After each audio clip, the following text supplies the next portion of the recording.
আপনারা দেখেন পুকুরে যাচ্ছি, কি অবস্থা! টানা বৃষ্টিতে পুকুরের পানির কালার যেমন নষ্ট হয়ে গেছে, যাওয়া আসার রাস্তারও খুব দুর্বিষহ অবস্থা। দেখেন কি অবস্থা!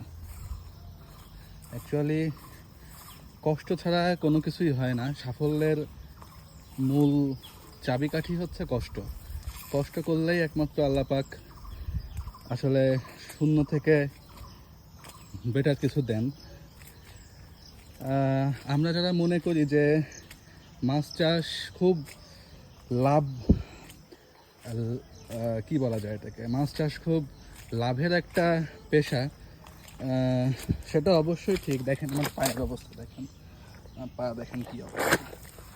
মাছ চাষ খুব লাভজনক ব্যবসা, সেটা অবশ্যই ঠিক, কিন্তু তার জন্য যে পরিশ্রম করতে হয় সে পরিশ্রম অ্যাকচুয়ালি অনেকে করতে পারে না, যে কারণে দেখা যাচ্ছে যে 2, 4, 6 মাস 1 বছর করার পরে তারা পিছপা হয়ে যায়।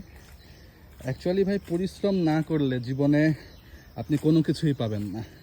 আল্লাহ পাক বান্দার চেষ্টা দেখেন, বান্দার মনোবল দেখেন, আল্লাহর উপরে বান্দার তাওয়াক্কুল কতটা স্ট্রং সেটা দেখেন।